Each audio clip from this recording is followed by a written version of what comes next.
রাজধানীর নিরাপত্তার ব্যবস্থার ব্যাপারে একটু জেনে নিতে চাই আমাদের সহকর্মী নিবেশার কাছ থেকে।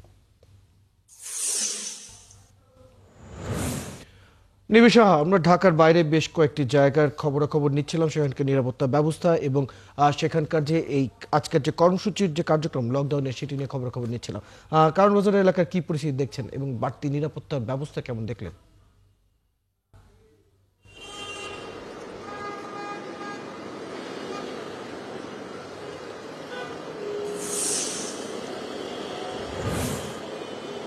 রয়েল নিরাপত্তা ব্যবস্থার আগে যদি এই কারওয়ান বাজারের যে পরিবেশ সেটি যদি আপনাকে একটু বলি যে সকাল 7:30টাও এখনো বাজেনি, এরই মধ্যে কিন্তু আমরা যেমনটি দেখছি যে সড়কে ব্যক্তিগত পরিবহন পাশাপাশি গণপরিবহন সেগুলোর সংখ্যা কিন্তু ক্রমেই বাড়ছে। এবং তবে আমি যত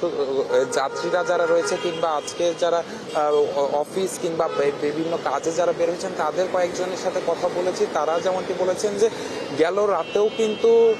বেশ কয়েকটি জায়গায় কিন্তু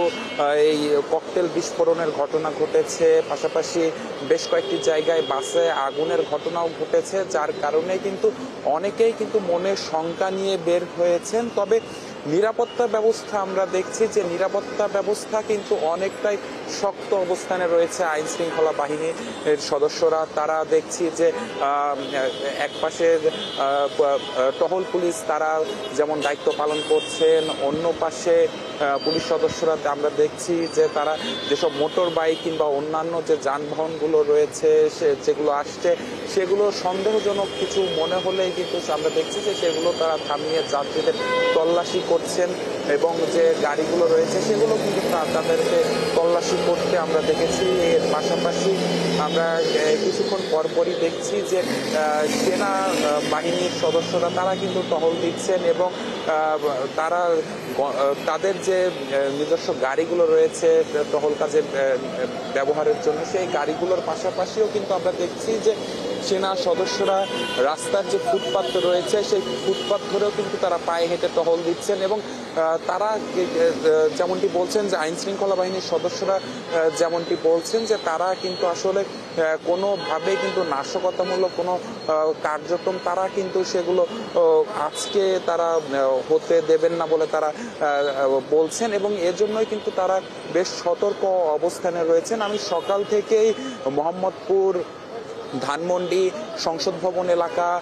ফার্মগেট সহ কারওয়ান বাজার এবং এর আশপাশের বিভিন্ন এলাকা কিন্তু আমি ঘুরেছি এবং প্রত্যেকটি পয়েন্টে কিন্তু আমরা দেখেছি যে কিছু কিছু জায়গায় আইন শৃঙ্খলা বাহিনীর সদস্যদের তেমন কোনো তৎপরতা না থাকলেও কিন্তু গুরুত্বপূর্ণ যে পয়েন্টগুলো রয়েছে সেই পয়েন্টগুলোতে কিন্তু তারা দায়িত্ব পালন করছেন এবং সেই পয়েন্টগুলোতে মূলত তাদের সন্দেহজনক কাউকে মনে হলে তাদেরকে তল্লাশি করছেন। পাশাপাশি আমরা দেখছি যে গতিবিধির নজরদারি অর্থাৎ সন্দেহজনক, তাহলে মোটা দাগে বলা যেতে পারে যে এখনকার কার্যক্রম যে পরিস্থিতি আমরা দেখছি আইন শৃঙ্খলা বাহিনী পুরোপুরি তাদের দায়িত্বের মধ্যে রয়েছেন।